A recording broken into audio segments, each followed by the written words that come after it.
How you doing, YouTube? Matt Massa Beer Reviews.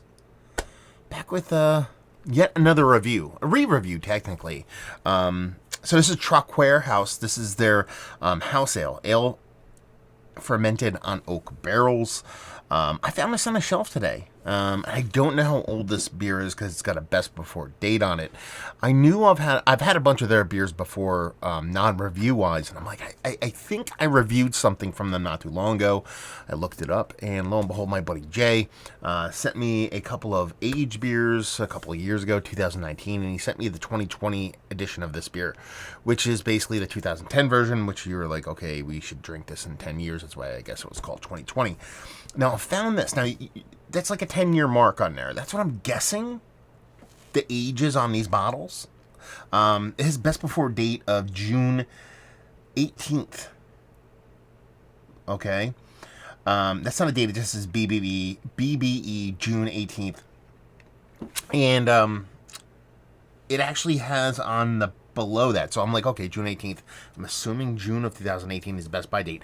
But I don't know how long these beers have, like, as like a, like what's their best by dating? Is it 3 years, 4 years, 5 years, 10 years? Now, when I looked at that review and it was Traquair 2020, I'm like, okay, maybe this actually is 10 years old because there is a lot number on this, and the lot number is 327. So 3207. That makes me think it was the 320th day of 2007. Now, you could say 2017, but there's no way they would give this a 1-year bottling date. And it's not, the dates don't match up. You know, June 3rd, 320, that's what? Right around like October, November-ish, give or take. So I'm guessing this is 10 years old, so I found it off shelf for 10-year-old beer. What do you want? We're going to drink it, and we're going to see what's what. So, technically, I'm kind of reviewing, I guess, would be a couple year earlier version, the older version than that beer that I reviewed that Jay gave me. So we'll see how this sucker shows and proves. And I'm just curious. I'm in a mood for kind of old ale, stock ale, something along those lines. That's what I assume this beer is. They say it's a handmade ale brewed in our ancient brew house of the oldest inhabited house in Scotland. Traquair House is traditionally a Scotch ale or wee heavy produced at the tiny Traquair House brewery located in the oldest inhabited house in Scotland. Brewed in a 1738 copper kettle and fermented in oak vessels. It's rich, complex, deep, with firm but elegant flavor. Yeah. It's a Merchant de Vin import. Yeah. Love the label on this sucker. It's always kind of tickled me pink a little bit. Traditional kind of 500 milliliter bottle. As far as that beer goes, if this is 10 years old, that's some sweet ass carbonation on it. Yeah, it's got a nice soft carbonation going, nothing too crazy, and it's got that rich kind of wee heavy look to it. That rich kind of somewhere between an old ale and wee heavy kind of vibes going on. So it definitely looks like it's quite lively.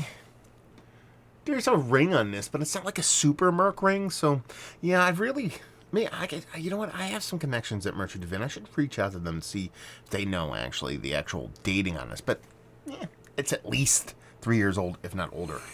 Let's get a nose on it and see what's what. Man, that smells like a mix between an old ale and a wee heavy, because I'm getting this rich kind of caramel, kind of dessertiness, not really overly sweetness, but an undersweetened kind of blackstrap molasses kind of sweetness to it. But there is this kind of little bit of like malty, slightly peaty kind of malty, not like super peat mossy, smoky that you get in some bigger kind of Scotch ales, wee heavies. But there's a little bit of that, and almost like a touch of savoriness to it, like a little bit of just a soft kind of umami, a little bit of soy, but very, very gentle. I mean, this is ABV wise, what is this, 7 and change, 7.2. It comes off as a little bit bigger beer than that, but it doesn't come off as a big, huge, burly, like double-digit kind of wee heavier barley wine. Bit of oxidation, nothing too crazy, but it smells really, really nice. It smells like an adulty kind of beer.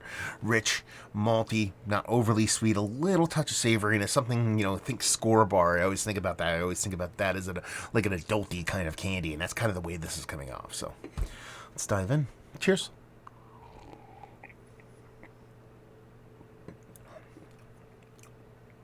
That's delicious. That is very, very delicious.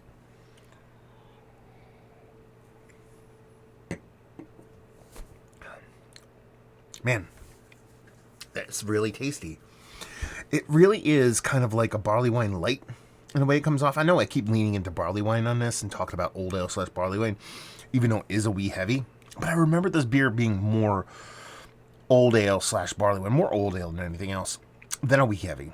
I believe the one that Jay sent me, I even talked about kind of comparing it to the Fuller's vintage ale in like a Hardy's kind of thing, and seeing this beer kind of fall somewhere in the middle of those two worlds.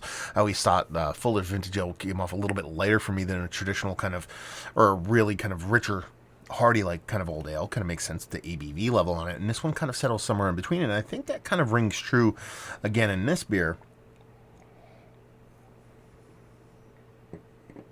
I'm having a really hard time thinking this beer is 10 years old now, though, or over 10 years old. Because, if I go by that kind of, I think they put a 10-year Best By date on this, and you're talking about 2007 on this, that means you're talking about 14 years. I highly doubt this beer is 14 years old. If it is, that would give this brewery all the props in the world. I think this is from 2017. Let's put it that way. I think that 327 is 3/2017 as opposed to 3/27. But honestly, it drinks quite nice. Yeah. There's a little bit of spiciness to it, a little bit of bittering even. Nothing too great. That's another thing that kind of tips its hat at it being a little bit kind of newer. And just really does bring this kind of nice, sweetened, non-funky kind of old ale. Again, they are calling it a wee heavy. It's me kind of jumping the shark here and wanting to call it an old ale. It actually probably is a little bit more wee heavy than old ale compared to the previous one that I've had. And just comes off as a really nice, well done, malt forward English style ale, to be perfectly honest with you. Just really well made. Nothing as far as negative goes. Tasty, rich, malty, without being overly sweet. It's that adulty candy bar I was talking about in a very sensible sense. And I'm digging it. I like this. I think this is quite tasty. Yeah, I'm a fan. So yeah, nice, rich maltiness, a little bit of molasses thing going on, a little bit of caramel vibes, a little bit of toffee, actually decent toffee vibes, but nothing here gets overly sweet. Touch of oxidation, nothing too crazy, a nice bittering to it. A little bit of soft oxidation, which I think kind of helps the beer more than anything else, and a really nice soft mouthfeel that is just helped by a spot-on perfect carbonation for a beer like this. Is this one of the better wee heavies? Let's keep it to what they're calling it, wee heavies that I've had as of late. Actually, yeah. Mount Rushmore, we're going to put it on there, man, because, I mean, how many wee heavies do I drink now? But with its relatively low ABV, you're not talking about the bigger ABV kind of wee heavy. I like mine to skew much less smoky than the peat mossy version. Like I said, this has a micron touch of that going on, but it just has this nice richness and really comes off traditionally kind of authentically English and just drinks, honestly, like a dream. So it's, as of late, which we're talking about year or so, it's got to be on there. Value and availability on this. I bought this off the shelf for $8.99. I don't know what that price point means for this. I don't know if it's high or low. I think it's worth it. And the place that I bought it from has a bunch of them, so I can go back and get some if I want, and leave you with if you like bubble, you like this beer. I mean, if you like English ales, if you like old ales, if you like wee heavies, and you want something that is purposeful, meaningful, but not super showy, in that kind of English kind of ale territory, you're probably really going to dig this. So there you go. Review in the books. Hopefully you guys enjoyed it. Down there if you want to talk about it. Massive Beers if you want to check me out doing the social media stuff. Beer Massif. Podcasting stuff. Hopefully you guys enjoyed the review. Hopefully enjoying a little Traquair house right now. Hopefully see you next time. Cheers.